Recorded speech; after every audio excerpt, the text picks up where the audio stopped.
bilionário Jeff Bezos vai ao espaço, supera Branson em 20 km.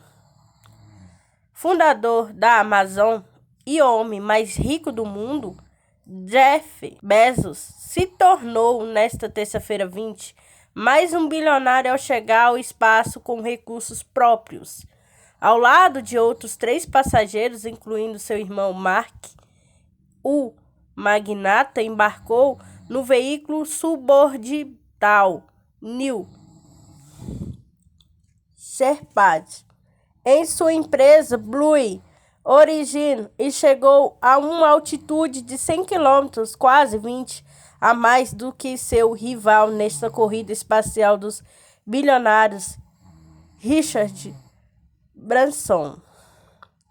Além dos irmãos Bezos e cápsula levou a pioneira americana da aviação, Wiley Funk e The Amen, se tornaram respectivamente a mais velha e mais jovem na história. O cruzamento à fronteira espacial Branson foi ao espaço em uma nave levada inicialmente por um avião.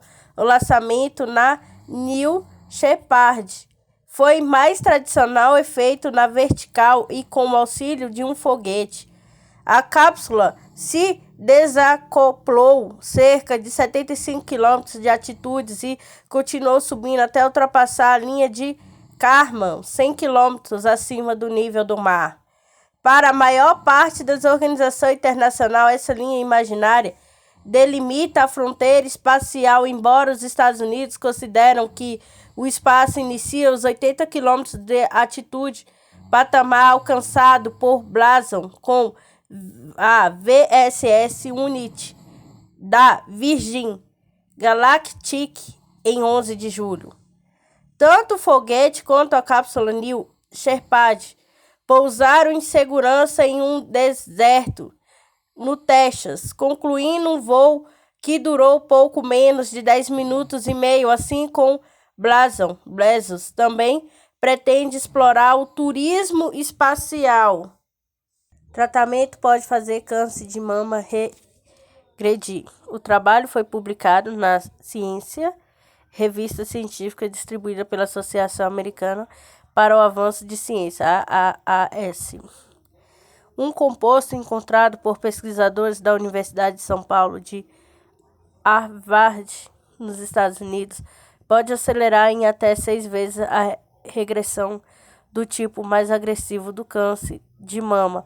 O tratamento inclui uma etapa antes da quimioterapia com o uso de droga identificada, a qual enfraquece as células tumorais. O trabalho foi publicado em Ciências, a revista científica distribuída pela Associação Americana para o Avanço da Ciência, AAAS. Nós levantamos 192 compostos que estavam em uma biblioteca de compostos de drogas do laboratório. A gente já sabia onde esses compostos iam operar no metabolismo da célula. Testamos para verificar qual deles atingia a célula, especificamente do triplo negativo, disse Vinícius Guimarães Ferreira, pós-doutorado do Instituto de Química de São Carlos, IQSC.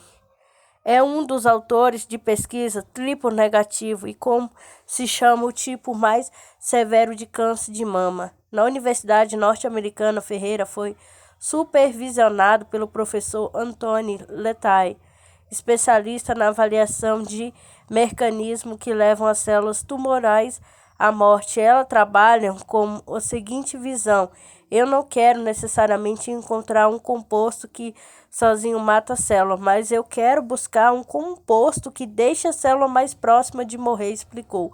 De acordo com os pesquisadores, ao deixar o tratamento contra o tumor mais eficiente, reduz-se o tempo que o paciente estará sujeito aos efeitos colaterais dos medicamentos tóxicos utilizados na quimioterapia. E como se fosse um barranco, você empurra a célula perto do barranco para entrar o quimioterápico e dá aquele último empurrão, comparou Ferreira. A primeira parte do estudo analisou os compostos disponíveis para encontrar a molécula ideal. No final, a gente encontrou alguns que eram os mais promissores e fomos para o modelo animal, indicou o pesquisador. As drogas que deixaram os tumores mais vulneráveis foram testadas em camundongos com câncer de mama. O teste durou 21 dias e mostrou resultados animadores. Usando apenas quimioterápico, houve regressão de 10% no tratamento. Combinando o tumor, diminuiu 60%. A terapia foi 500% mais eficazes. Os pesquisadores destacam que, conforme os dados da Sociedade Americana de Câncer, o câncer de mama triplo negativo é responsável por cerca de 10% a 15% dos cânceres de mama e é o mais comum em mulheres com menos de 40 anos. É um tipo de câncer que cresce mais rápido, tentando opções de tratamento limitado. No Brasil, de acordo com o Instituto Nacional do Câncer, INCA, o país deve ter cerca de 60 mil novos casos de câncer de mama por ano entre 2020 e 2022. Após o veto derrubado, o governo tenta proibir que bancadas apresentem emendas sem carimbo. Um tipo de repasse que é chamado de transferência especial e recebeu vários apelidos, desde o cheque em branco até o Pix orçamentário. O governo do presidente Jair Bolsonaro lançou a mão de uma nova tentativa para evitar que as bancadas do Congresso enviarem recursos de emendas parlamentares para o Estado e municípios aplicarem livremente em qualquer área sem fiscalização federal neste ano. Esse tipo de repasse é chamado de transferência especial. Recebeu vários apelidos, desde o cheque em branco até o Pix orçamentário, e só é autorizado pela Constituição para emendas individuais, aquelas indicadas por cada deputado e senador. Além disso, o modelo é questionado por especialistas que apontam a falta de fiscalização e brecha para a corrupção. Na última quinta-feira, 15, o Executivo enviou um projeto de lei ao Legislativo para abrir caminho e reformulação de Bolsa Família. Na mesma proposta, o governo propôs a exclusão de um dispositivo da Lei de Diretrizes Orçamentárias LDO de 2021, que garante a possibilidade de indicação das chamadas transferências especiais para as bancadas. Essa medida havia sido vetada para Bolsonaro na LDO em dezembro do ano passado, mas teve o veto derrubado em março deste ano. O projeto de lei representa mais um capítulo da disputa entre o governo e o Congresso no controle do orçamento. A proposta encaminhada pelo presidente Jair Bolsonaro efetiva uma prática em comum nessas relações, o envio de uma proposta para reverter um veto já derrubado pelos parlamentares. O impasse das emendas sem carimbo foi para o Supremo Tribunal Federal, STF, que julga uma ação sobre o tema. Agora o governo tenta novamente excluir a possibilidade de as bancadas enviarem esses recursos no orçamento de 2021. Nenhuma bancada efetivou emendas nesse formato este ano. O dispositivo aprovado pelo Congresso, porém, abre o caminho para que os grupos parlamentares façam alterações nas indicações. Além disso, com o projeto de lei executivo, tenta reforçar sua tese contra a ampliação das emendas sem carimbo para as bancadas estaduais. Isso porque na semana passada o Legislativo repetiu a manobra na Lei de Diretrizes Orçamentárias LDO de 2022, garantindo uma ampliação do formato para bancadas no próximo ano. O período de eleições municipais, esses itens devem ser vetados pelo presidente Jair Bolsonaro. A Lei de Diretrizes Orçamentárias não possui prerrogativa de estender o regime de transferência previsto no artigo 166-A da Constituição Federal de 1988. As emendas impositivas de bancada estadual, uma vez que se trata de regime excepcional previsto no texto constitucional e que trata de regime excepcional previsto no texto constitucional e que envolve a forma de atuação dos entes federados em sua respectiva esfera de competência, como impacto sobre o federalismo fiscal, diz a justificativa do projeto enviado pelo governo para alterar a LDO de 2021. O documento é assinado pelo ministro da Economia, Paulo Guedes. Nas transferências especiais, o repasse do recurso é feito diretamente no caixa dos governos estaduais e municipais, pulando etapas necessárias para outros tipos de emenda parlamentares, com verificação técnica de contratos entre Prefeitura e Governo Federal e a prestação de contas para o órgão com o Tribunal de Contas da União, TCU, e Caixa, e a fiscalização caberá aos procuradores e tribunais de contas locais, mas há dúvidas sobre a efetividade do pente fino, já que ao receber o recurso, o prefeito e o governador não é obrigado a dizer para o governo federal onde gastará parlamentares, porém argumentam que nesta modalidade o dinheiro é repassado mais rapidamente sem entraves burocráticas. Em 2020, no primeiro ano em que foram usadas as transferências especiais, somaram 621,2 milhões em 2021.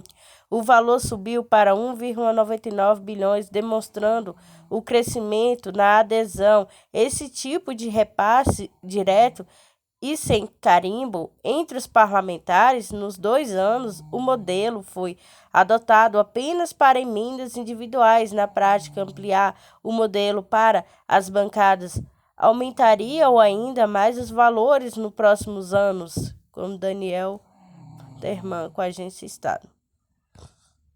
Seguidores de Bolsonaro interrompem a missa em Fortaleza para hospitalizar o padre que lamentava mortes por Covid. Lino Alegre tem 82 anos e precisou ser afastado pela igreja por questão de segurança. O padre italiano Alegre, 82 anos, pároco da Igreja Nossa Senhora da Paz, sofreu ataques de bolsonarista em 2 missas realizadas em sua comunidade por lamentar a morte de mais de 500 mil brasileiros durante a pandemia de Covid-19 e a falta de gestão do presidente Jair Bolsonaro na crise sanitária. O episódio mais recente ocorreu no fim de semana por um homem que gritava que ele havia transformado o altar em palanque político. No início do mês, um grupo de 8 pessoas também hostilizou o religioso. Alegre, que também atua na Pastoral da Rua, deve entrar no Programa Estadual de Proteção aos Defensores e Defensoras de Direitos Humanos, PPDDH, após pedidos da Defensoria Pública e do Ministério Público do Ceará, MPCE. Além dos ataques verbais nas missas, Alegre relatou que ele e outros religiosos da paróquia vêm sendo ameaçados fisicamente através de mensagens de WhatsApp. Muito das hostilizações partem porque o italiano é adepto à teologia da libertação, que coloca o pobre e o oprimido no centro da vida cristã. Na noite de domingo 19, o governador do estado, Camilo Santana, também anunciou que uma investigação formal será aberta pela Secretaria de Segurança Estadual por perseguição e crime de ódio. Horas antes, bolsonaristas lotaram a missa na manhã de domingo após a diocese afastar Alegre por motivos de segurança. O padre continua a ser o pároco responsável, mas as missas serão celebradas por Francisco Salles de Souza, ao menos por enquanto. Em declaração ao jornal O Povo, a articulação paroquial Mário Fonseca defendeu o sacerdote e suas homílias. Ele usou sua palavra de sacerdote para denunciar uma necropolítica As pessoas têm dificuldade de entender isso e acham que é um palanque político. Essa não é uma igreja apenas crismática que quer comprar um lote no céu e não está preocupada com o povo sofredor aqui na terra. Eles expressam a indignação por falta de incompreensão do modelo de igreja libertadora, o que eles rotulam de comunismo, disse Fonseca à publicação. Aos 82 anos, Alegre foi ordenado sacerdote em 1965 e desde então vem dedicando a sua vida aos mais pobres com a agência ANSA. Saneamento reduz a desigualdade social, diz presidente do BNDES. Gustavo Motezano foi o entrevistado do Sem Censura e disse que daqui a 10 anos, marco legal de saneamento será o maior evento de redução de desigualdade do Brasil. O presidente do Banco Nacional de Desenvolvimento, BNDES, Gustavo Motezano, disse nesta segunda-feira 19 que o saneamento reduz a desigualdade social ao comentar sobre o marco legal do saneamento. Motezano falou na TV também, entre outros assuntos, sobre o trabalho do Banco de Desenvolvimento, o apoio a pequenos e microempresários, as parcerias públicas-privadas em programas do BNDES e os efeitos do dólar alto. Daqui uns 10, 15 anos, quando a gente olhar para trás, possivelmente o marco legal do saneamento será o evento que foi na nossa história recente, o maior evento de redução de desigualdade social do Brasil. Disse a gente, tem que se questionar porque a gente está há 30 anos insistindo em um modelo que não funcionou. Então esse marco ele faz o que ele tira o dogmatismo, disse em entrevista ao programa Sem Censura na TV Brasil. Motezano explicou que não importa se a empresa é pública ou privada, se estiver prestando um bom serviço, ela deve continuar. Se não estiver, é necessário trocar e dar lugar para o outro. Ele avaliou que a agenda do banco, desde a implementação do marco há quase um ano, está andando muito bem. A gente teve a privatização da Casal, Companhia de Saneamento de Alagoas. No Alagoas foi um baita sucesso no ano passado. Tivemos Mato Grosso do Sul, tivemos Cariacica, Espírito Santo. E este ano tivemos o marco da Cadeia, Companhia Estadual de Águas e Esgoto do Rio de Janeiro. Na Cadeia, o investimento total entre outorga e investimento foi de 50 bilhões e mostrou para o Brasil, para o mundo, que tem uma baita oportunidade social, ambiental e econômica desse setor no Brasil. Disse, a gente efetivamente enxerga que a gente está entrando em um ciclo de longo prazo muito produtivo e benefício para a infraestrutura brasileira. O presidente do BNDES falou também sobre a capitalização da Eletrobras. Segundo ele, o cronograma da empresa e concluir o processo até fevereiro de 2022. Por que fevereiro? Porque é quanto a gente usa os resultados da empresa do terceiro trimestre desde o ano. Caso seja como resultado do final do ano, pula para março, porque o tempo da empresa publica o seu balanço.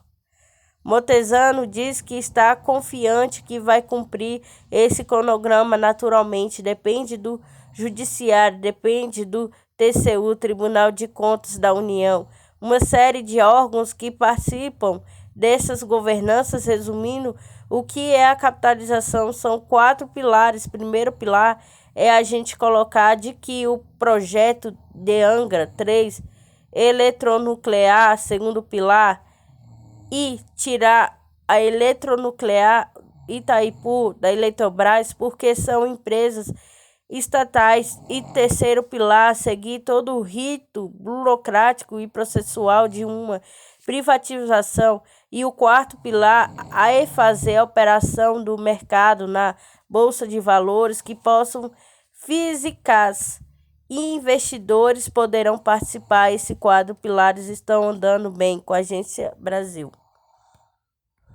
Bolsonaro diz que deve vetar fundo eleitoral, mas filhos e aliados votaram a favor.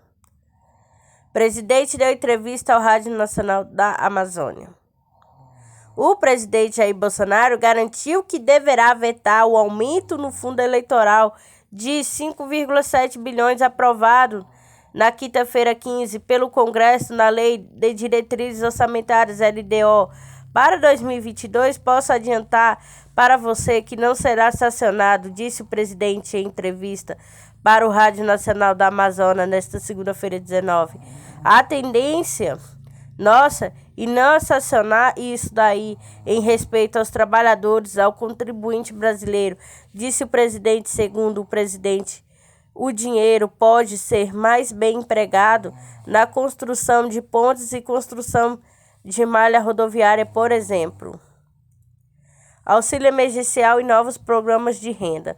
O presidente comentou que mesmo com a pandemia, o Brasil conseguiu encerrar o ano passado com mais empregos do que no ano anterior. Jair Bolsonaro também falou sobre o auxílio emergencial que o governo vem pagando aos brasileiros em função da pandemia de Covid-19. No ano passado, foram pagas 5 parcelas de 600. As famílias que comprovassem necessidade, nós gastamos um auxílio emergencial em 2020, o equivalente a mais 10 anos de Bolsa Família, disse e comentou que um novo programa de transferência de renda que deverá substituir o Bolsa Família deve ter um incremento de mais de 50% no valor que é o pago atualmente. Vacinação. Jair Bolsonaro falou também sobre o andamento da vacinação no país. Diz que executando os países produtores de imunizantes, o Brasil é o país que mais tem vacinação no mundo. Segundo ele, no Brasil já foram distribuídos mais de 150 milhões de doses de vacina e mais de 100 milhões de pessoas já tomaram a primeira dose. Mais da metade das pessoas acima de 50 anos já estão vacinados, comentou também sobre o apoio do governo federal, estados e municípios no combate à pandemia. Segundo ele, foram cerca de 700 bilhões repassados para o combate da Covid-19, para a abertura de leitos de UTI e compras de insumo. Amazônia. A Amazônia é uma região riquíssima, disse, segundo o presidente, está a cargo do Ministério de Minas e Energia. É um projeto que permite às comunidades indígenas que vivem em terras demarcadas desenvolver atividades como garimpo, criação de pequenas centrais hidroelétricas e cultivos de plantações. Algumas comunidades indígenas estão vibrando com a possibilidade de aprovar esse projeto e dar dignidade a eles.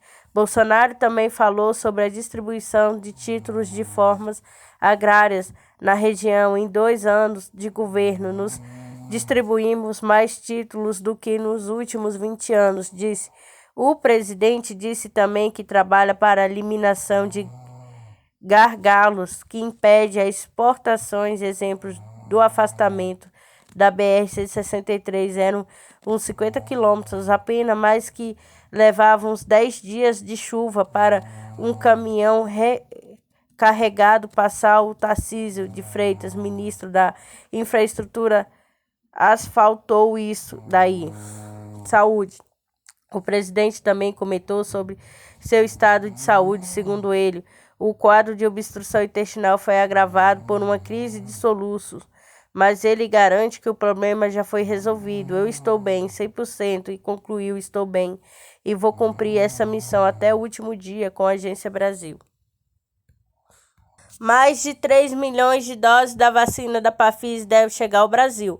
O Aeroporto Internacional de Viracopos, em Campinas, receberá 3 voos vindos de Miami, nos Estados Unidos, entre esta terça, 21 de agosto. A Pafis informou que entregará ao Ministério da Saúde nas 2 últimas semanas de julho 13.265.460 milhões de doses da vacina contra a Covid-19 produzida em parceria com a Biotech, e o Aeroporto Internacional de Viracopos, em Campinas, receberá 13 voos vindos de Miami e nos Estados Unidos entre esta terça, 20 e 1º de agosto. De lá, os imunizantes serão enviados para o Centro de Distribuição do Ministério da Saúde, em Guarulhos. Somando os lotes anteriores, serão mais de 30 milhões de doses entregues ao governo federal no primeiro semestre deste ano. A previsão da farmacêutica é que a operação no aeroporto de Viracopos se intensifique entre os meses de agosto e setembro, já que devem chegar quase 70 milhões de doses ao país. Esse montante faz parte do primeiro acordo firmado com o governo no dia 19 de março, contemplando a entrega de 100 milhões de vacinas até o final do terceiro trimestre de 2021. O segundo contrato, assinado em 14 de maio, prevê a entrega de mais de 100 milhões de doses entre outubro e dezembro, totalizando 200 milhões de doses da vacina Pafis Biotech ao Brasil, com a Agência Brasil. Termo com variante Delta eleva para 5,25. Em todo o planeta, o dólar subiu e as bolsas caíram nesta segunda 19. O aumento de casos da Covid-19 em países avançados provocou temor em que os governos adotem novas medidas restritivas. Em um dia de pânico no mercado financeiro internacional, o dólar teve o maior alta diária em 10 meses e voltou a fechar acima de 5,20. O temor com a disseminação da variante Delta do novo coronavírus também provocou turbulência na Bolsa de Valores, que caiu para o maior nível desde o fim de maio. O dólar comercial encerrou segunda-feira vendido por 5,251, com alta de 0,1 e 35, mais 2,64%. Esta foi a maior valorização para um dia desde 18 de setembro do ano passado. A cotação está no maior valor desde 27 de maio, quando tinha fechado 5,255. Na Bolsa de Valores, o índice da Ibovespa da B3 iniciou a semana com a queda de 1,24%, fechamento aos 124.395 pontos em baixa. Pela terceira sessão seguida, o indicador está no nível mais baixo também desde 27 de maio. Na ocasião, o índice tinha encerrado aos 124.367 pontos. Em todo o planeta, o dólar subiu e as bolsas caíram. O crescimento de casos da Covid-19 em diversos países avançados voltou a reforçar a expectativa de que novas medidas de restrição social sejam impostas por diversos governos. Isso força os investidores a revisarem para baixo as projeções de recuperação da economia global. O fim da maioria das restrições sociais no Reino Unido, que começou a vigorar nesta segunda, não animou os mercados. O receio de que o número de casos no país, assim como no restante da Europa, dispare predominou nas negociações. A decisão da Organização dos Países Exportadores de Petróleo, OPEP, de aumentar a produção nos próximos 2 anos também não reduziu o pessimismo dos investidores. A cotação do barril de petróleo caiu cerca de 5% após o anúncio da medida, mas o receio de que os novos lockdowns em economias avançadas reduzam a demanda de combustíveis também influenciou as negociações com a Agência Brasil. Tribunal japonês condena americanos que ajudaram Carlos Ghosn a fugir. Americanos esconderam Ghosn dentro de uma grande caixa e o levaram para fora do Japão em um jatinho particular em 2019. O ex-executivo de Nissan se refugiou no Líbano. Tribunal japonês sentenciou a prisão de 2 cidadãos americanos que ajudaram o ex-presidente do Conselho de Administração da Nissan Motor, Carlos Ghosn, a fugir do país. A Corte Distrital de Tóquio condenou o ex-Boiana Verde, Michel Taylor, a 2 anos de prisão. Sentenciou também o filho do ex-militar Peter Taylor em 1 ano e 8 meses de reclusão. Promotores declararam que ambos condenaram Ghosn dentro de uma grande caixa e o transportaram para fora do Japão em um jatinho particular. Em dezembro de 2019, posteriormente, ex-executivo da Nissan se refugiou no Líbano. Na época de sua fuga, Carlos Ghosn estava em liberdade sob fiança e ele guardava julgamento sobre acusação de má conduta financeira e grave quebra de confiança. O juiz que presidiu o caso, Nirei Hideo, informou que os Taylor, pai e filho, permitiram que o acusado de um caso grave fugisse para o exterior. Ele disse ainda que as ações dos dois comprometeram enormemente o sistema judicial penal. Nirei acrescentou que os 18 meses se passaram desde a fuga de Ghosn e o que não há nenhuma perspectiva no momento é que o ex-presidente do Conselho de Administração de Nissan venha a ser julgado. Nirei Hideo declarou que os Taylor efetuaram preparativos meticulosos e de larga escala, fazendo uso de seus conhecimentos profissionais para ajudar a executar a fuga sem precedentes. Segundo o juiz, as sentenças tiveram de ser proferidas aos acusados, mesmo que eles tenham expressado arrependimento por suas ações com a Agência Brasil. Fortaleza alcança 50% da população vacinada contra a Covid após 6 meses de início de imunização. Ao todo, 1.323.672 pessoas já receberam a primeira dose do imunizante contra o coronavírus. Na capital, 26.392 receberam a dose única. Há 6 meses do início da campanha de vacinação contra a Covid-19, Fortaleza alcançou 50,25% da população total imunizada com a primeira dose nesta terça-feira, 20 das 2.686.602 pessoas residentes na capital em 2020, segundo a estimativa do Instituto Brasileiro de Geografia e Estatística do IBGE.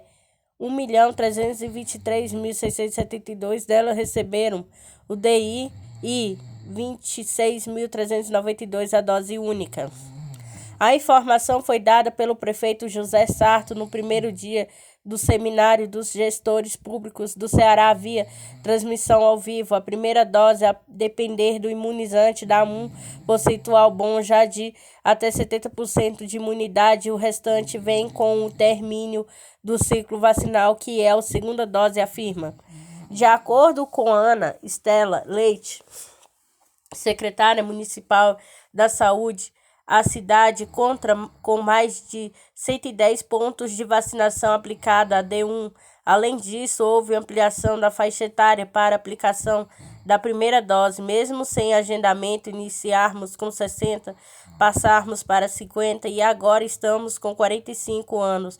No entanto, para buscar a imunização, as pessoas precisam residir em Fortaleza e estar previamente cadastrado no Saúde Digital. Conforme a pesquisa infectologista do Hospital São José, HSJ, Melissa Medeiros, a gente entrou mais tardiamente na corrida das vacinas, mas eu acho que a gente está chegando avançado muito bem. Inclusive, eu acho que a gente precisa realmente parabenizar os esforços que estão sendo feitos. Eu acho que a gente avançou muito, entendeu que a nossa melhor estratégia para a proteção da população cearense é realmente avançar na população vacinada. Melissa Medeiros, infectologista do HSJ. A médica relata ainda que um dos pontos que dificultou o progresso da vacinação até então foi a compra tardia dos imunizantes.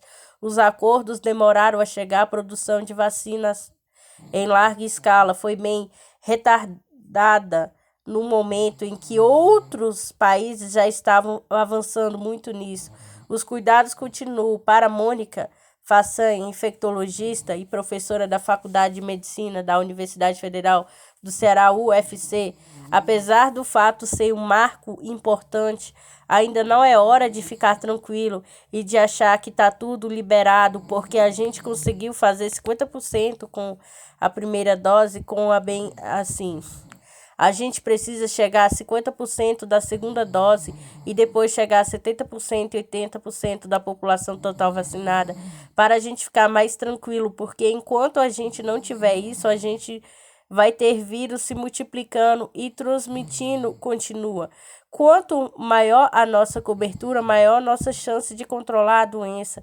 Então é para comemorar sim, mas não para comemorar tirando a máscara, nem fazendo aglomerações. A gente tem que comemorar de outras formas, Mônica Fassan, infectologista e professora da UFC. Com a evolução da campanha, Fassan explica que os casos graves da doença tendem a diminuir bem com as chances de surgirem novas cepas. Essa é a nossa grande esperança, de que a gente reduza bastante a quantidade de gente infectada e aí a gente tem menos chance de ter o vírus com cepas que sejam mais eficientes. Segunda dose é necessária.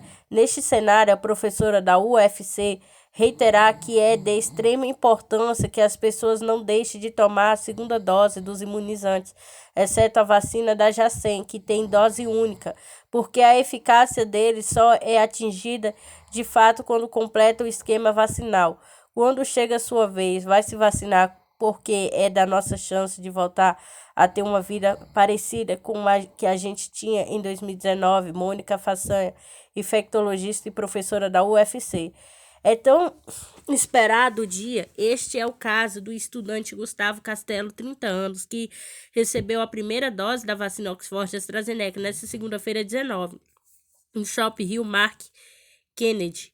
Depois dessa triste espera que a gente viu tanta gente ficando doente e partiu do agora, chegou a minha vez de me vacinar.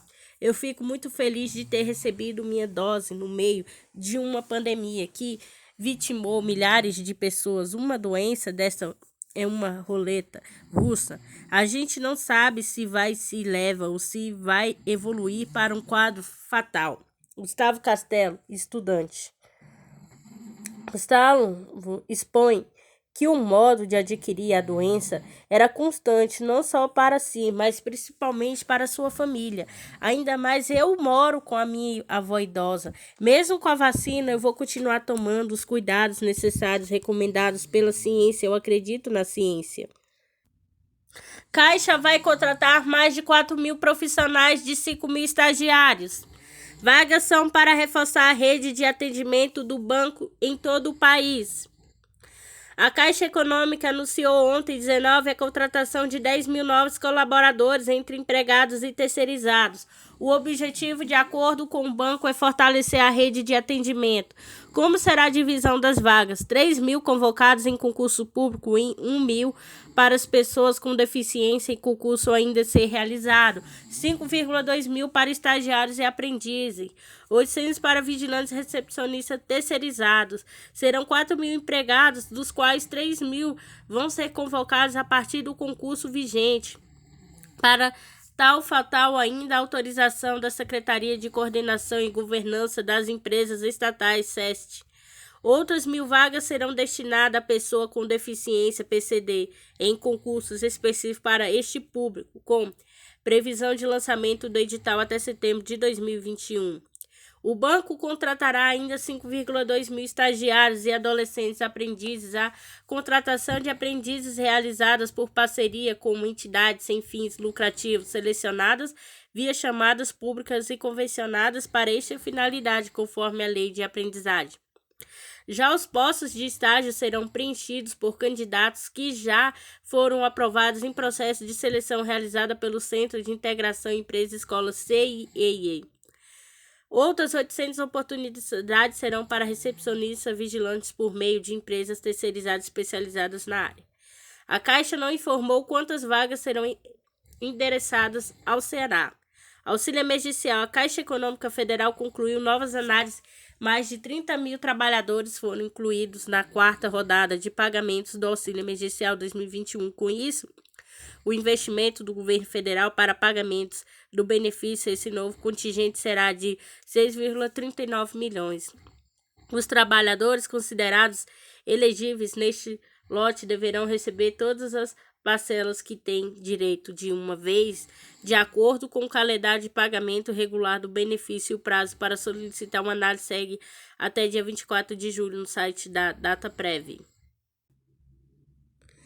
PM suspeito de liderar a organização criminosa é presa em operação do MPCE. A facção era formada majoritariamente por agentes públicos de segurança e praticava crimes de extorção e tortura.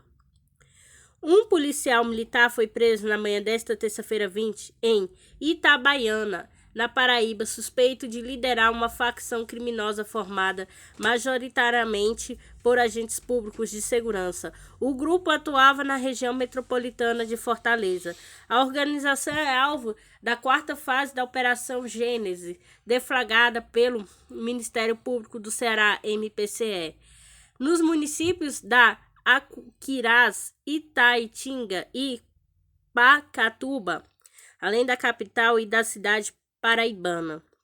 Além do agente detido, são alvos da iniciativa outros 6 PMs da Ativa, um policial civil da Ativa e 4 integrantes atuaram como informantes da organização. Eles são suspeitos dos crimes de extorção, tortura, comércio ilegal de arma de fogo, corrupção ativa, além de organização criminosa.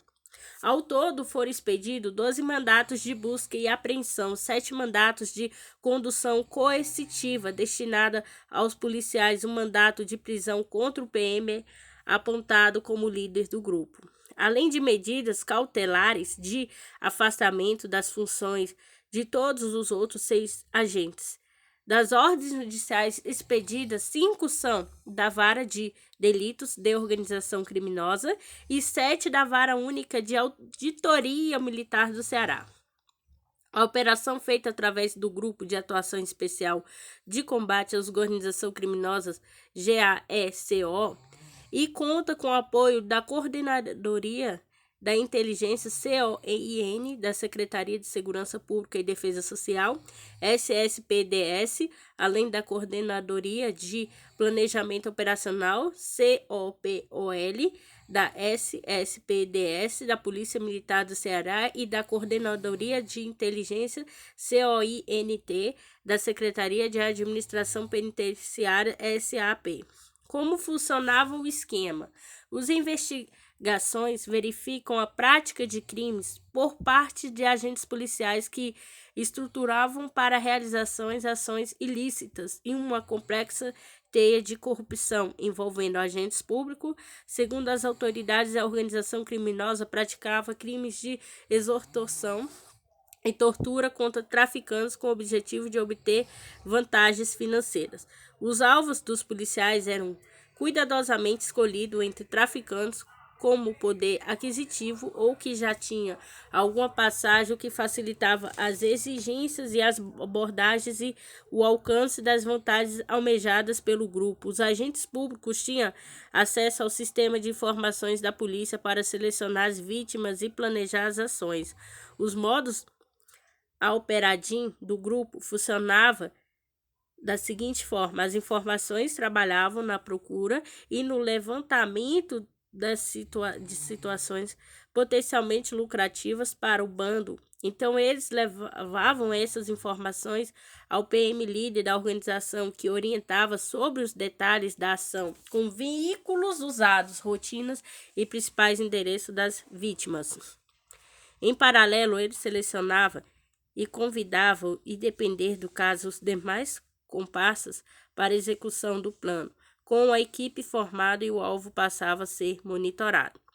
Em seguida, as vítimas eram abordadas e levadas para a própria residência ou para um local mais isolado, onde muitas vezes eram torturados para revelarem os esconderijos de droga ou de dinheiro. Ao relatar alguma informação sensível, elas contraíram uma espécie de dívida com os policiais e, para que não fossem presas, eram coagidas e repassar um determinado valor em dinheiro. O montante apurado era distribuído entre os participantes. Segundo a investigação, o policial militar apontado como líder do grupo costumava apresentar atestados médicos para ser dispensados dos serviços, assim ter mais tempo livre para cometer os atos ilícitos. Outras fases da operação. Em setembro de 2020, foi deflagrada a primeira fase da Operação Gênesis. Na época, foram cumpridos 17 mandatos de prisão e de busca e apreensão em Fortaleza, em Maracanaú. Do total de alvos, 9 eram policiais militares da ativa, 3 eram policiais civis da ativa e 5 eram civis, sendo 4 homens suspeitos de atuar como traficante e um policial civil apontado como líder da organização criminosa. Na segunda fase da operação, em outubro do mesmo ano, foram cumpridos 16 mandatos de prisão e de busca e apreensão em Fortaleza, em Caucaia. Entre os alvos estavam 3 PM, 3 policiais civis da ativa, 9 suspeitos de tráfico de drogas e um ex-policial militar. Na terceira fase da operação, em maio deste ano, foram cumpridos 26 mandatos de prisão preventiva e de busca e apreensão, sendo 21 contra integrantes da organização criminosa, 8 já recolhidos ao sistema penitenciário estadual e 5 contra PMs do Ceará em Fortaleza, em Caucaia.